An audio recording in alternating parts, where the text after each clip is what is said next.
अस्सलाम वालेकुम viewers, rich Pakistan का नया एपिसोड लिए मैं हूं आपका मेजबान अब्दुर्रहमान। आइए डिस्कस करते हैं आज की दो इंटरेस्टिंग न्यूज। पाकिस्तान से गोश्त के एक्सपोर्ट्स बढ़ाकर $5 अरब सालाना करने का ऐलान किया गया है। और यह ऐलान किसी और ने नहीं बल्कि पाकिस्तान से गोश्त एक्सपोर्ट करने वाली association all Pakistan meat exporters and processors association ने किया है। क्या पाकिस्तान इतना गोश्त एक्सपोर्ट भी कर सकता है कि नहीं, और हमारे पास पोटेंशियल है या नहीं, यह डिस्कस करेंगे।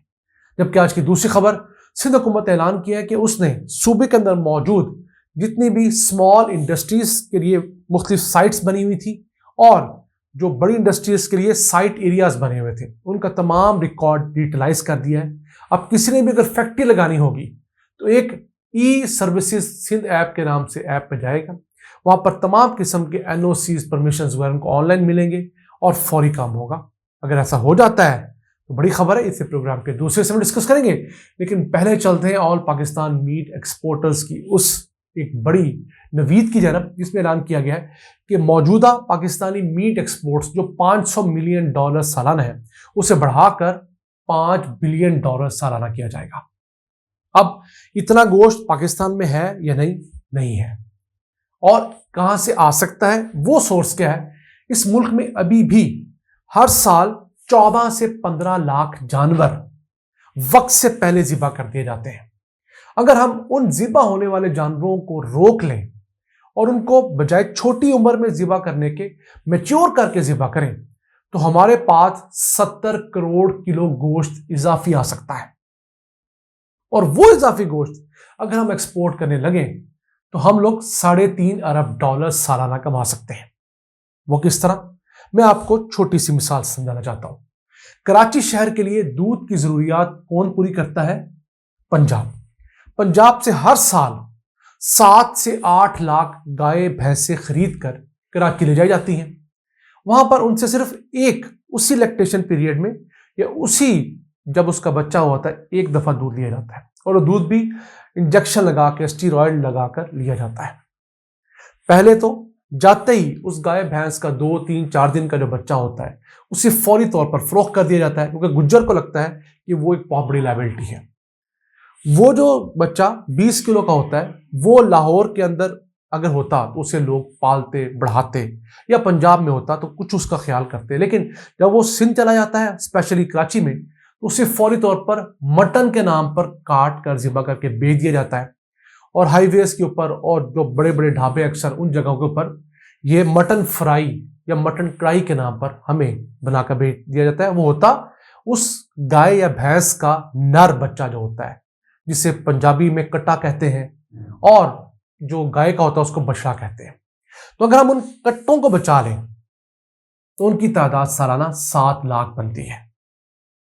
इसके अलावा जो गाय भैंस चली गई कराची, अब उससे उन्होंने अगली दफा दोबारा बच्चा नहीं लेना, क्योंकि उसे 1 साल बटाकर खिलाना पड़ता है, फिर दोबारा वो प्रेग्नेंट होगी, दोबारा उससे बच्चा होगा।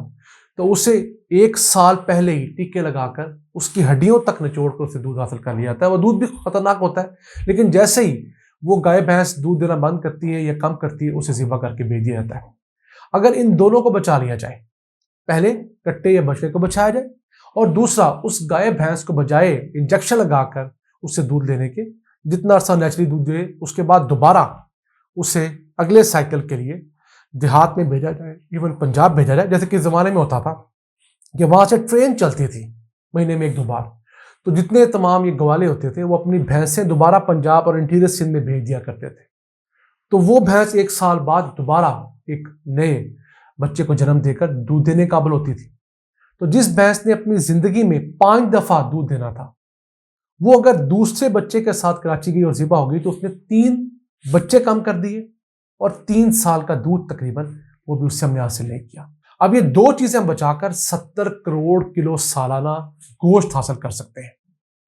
अब उस गोश्त के अगर हम मल्टीप्लाई करें, इंटरनेशनल मार्केट जो पाकिस्तान से औसतन गोश्त एक्सपोर्ट होता है तकरीबन 1500 रुपए किलो। हम मटन को भी इसमें डाल रहे हैं और बीफ को भी 1500 रुपए किलो, हालांकि रेट कोई भी नहीं है, हम अज्यूम कर रहे हैं। तो 1500 किलो को मल्टीप्लाई करें आप 70 करोड़ किलो से, तो ये बनता है डॉलर्स में $3.5 अरब।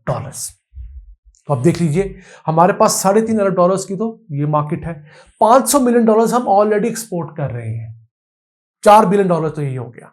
अगर हम इस गोश्त को थोड़ा वैल्यू एड में चले जाएं, फ्रोजन गोश्त में चले जाएं, बोनलेस गोश्त के लिए चले जाएं और बाकी चीजों में चले जाएं, तो $5 अरब को नामुमकिन नहीं। हाँ, अगले 4 से 5 साल लगेंगे। उसके लिए हमें जानवरों के जो foot and mouth free disease areas होते हैं, जहां पर जानवरों को हर किस्म की बीमारी से महफूज रखा जाता है, वहां पर उन जानवरों को रखना होगा, सर्टिफिकेशंस करनी होगी और उसके बाद ही हम ये बड़ी एक जो चीज है वो अचीव कर सकते हैं। इसके अलावा बहुत सारे काम किए जा सकते हैं। जानवरों को फरबा करने का प्रोग्राम मुशर्रफ दौर से चल रहा है, लेकिन हर हुकूमत में नींद दिली चला कि जानवर जो अपना वेट अटेन कर सकता है उसको उतनी खुराक दी जाए। हमारा ज़्यादातर किसान 70-80% किसान जानवर को उसकी ज़रूरत के मुताबिक खुराक नहीं देता, और जानवर अगर 200 किलो का हो सकता है तो कम खुराक के सबब वो 100-100 किलो का ही होता है। किसान को भी नुकसान और पाकिस्तान को मजमूई तौर पर नुकसान। तो ये फैटनिंग के प्रोसेस से भी आप पूरी खुराक देकर भी इजाफी गोश्त हासिल कर सकते हैं। आइए चलते हैं आज की दूसरी अहम खबर की तरफ। सिंध हुकूमत ने ऐलान किया कि उसने सूबे के अंदर मौजूद जो इंडस्ट्रियल साइट लिमिटेड की जो मुख्तलिफ साइट्स हैं और सिंध स्मॉल इंडस्ट्रीज कॉरपोरेशन की जो छोटी छोटी इंडस्ट्रियल स्टेट्स बनी हुई, उनका सारा रिकॉर्ड कंप्यूटराइज डिजिटलाइज कर दिया है। इसमें कराची है, नूरियाबाद है, हैदराबाद है, कोटरी है और सक्खर है। अब इन साइट्स के रिकॉर्ड आपको ऑनलाइन ऐप पे मिल जाता है। ई सर्विसेज सिंध नाम की ऐप है। फिर अगर आपने कोई एनओसी लेना है, कोई परमिशन लेनी है और ट्रांसफर की सहूलियत भी यहाँ रखी गई है। मोबाइल ऐप है और इसमें एक चीज और ऐड करने का दावा किया गया है कि आप जो भी एप्लीकेशन देंगे वो टाइम बार्ट होगी। तो अगर आपने किसी एनओसी किसी परमिशन के लिए ऑनलाइन अप्लाई किया है तो वो जब आप अप्लाई करेंगे साथ टाइम चल रहा होगा कि आपके इस एनओसी को इतने दिन में अप्रूव या डिस अप्रूव करना लाजिम है। फाइल दबा के रखना अफसर के हाथ में नहीं रहा। तो अफसर या उसे अप्रूव करेगा या उसे डिसअप्रूव करेगा, तो उसके साथ एक लॉजिक देगा कि मैंने ये क्यों डिसअप्रूव की है। मैं समझता हूं पाकिस्तान में ये काम बहुत जरूरी था। अफसरान ब्लैकमेल करने के लिए 5 दिन का काम 5 साल तक नहीं करते और लोगों को ब्लैकमेल करते हैं, उनसे पैसे कमाते हैं।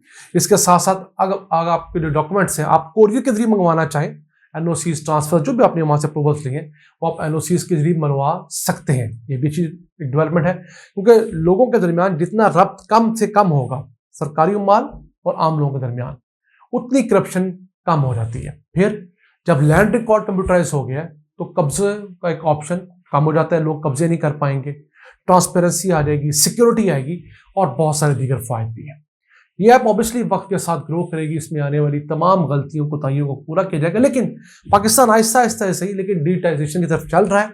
इसके फवायद हमने लाहौर में देखे।